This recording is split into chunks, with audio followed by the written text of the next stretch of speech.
chào các bạn. Bữa trưa của số này thì tôi sẽ hướng dẫn các bạn làm món salad gà cùng với sốt mù tạt vàng.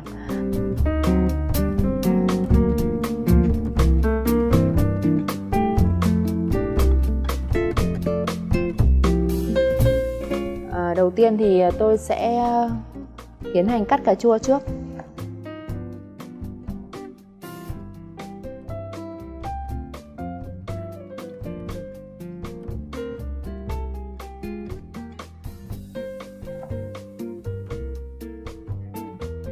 Các bạn có thể cắt cà chua theo cái kích thước hay là cái hình dạng mà các bạn mong muốn. Tuy nhiên thì đối với món ăn mà tôi đang làm hiện tại thì tôi đang cắt lát tất cả các nguyên liệu, thế nên là cà chua thì tôi cũng cắt lát như thế.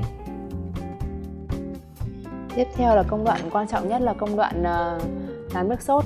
Thì cái lưu ý quan trọng nhất trong cái việc làm nước sốt này thì chúng ta sẽ trộn mù tạt và giấm vào trước tiên.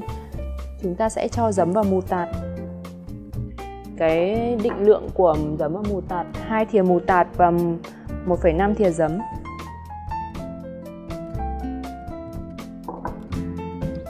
Sau đấy chúng ta sẽ đánh theo chiều kim đồng hồ. Lưu ý là chúng ta chỉ đánh một chiều thôi để tránh cái việc kết tủa hay là tách nước sau này của loại sốt này.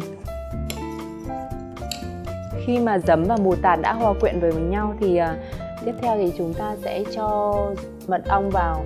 Mật ong thì tỷ lệ là 1 thìa mật ong.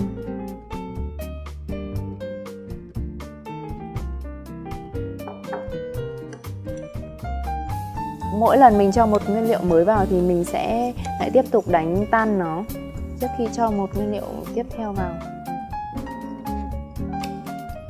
Và nguyên liệu cuối cùng cho vào là dầu ô liu. Chúng ta cũng cho vào 1 thìa dầu ô liu vào trong cái nước sốt này.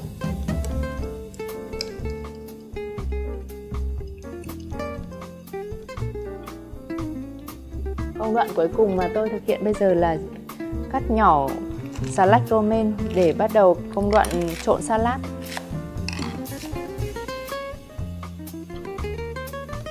Chúng ta sẽ cho hết tất cả những nguyên liệu vào trong âu lớn này để trộn lẫn vào với nhau.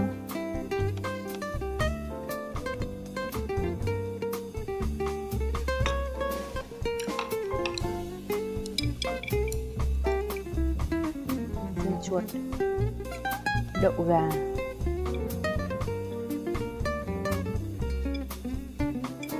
cà rốt,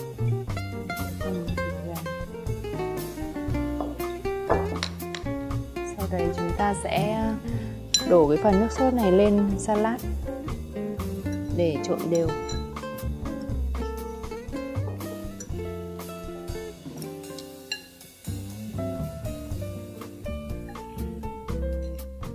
Sau khi các nguyên liệu đã hòa quyện vào với nhau và ngấm sốt thì chúng ta sẽ bắt đầu bày ra đĩa.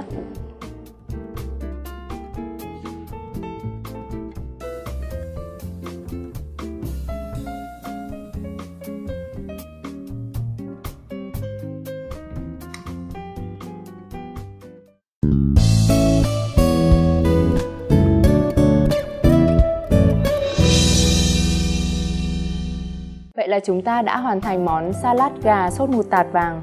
Món ăn này rất là phù hợp với các chị em công sở buổi trưa, bởi vì tất cả các nguyên liệu đều có thể chuẩn bị sẵn từ trước.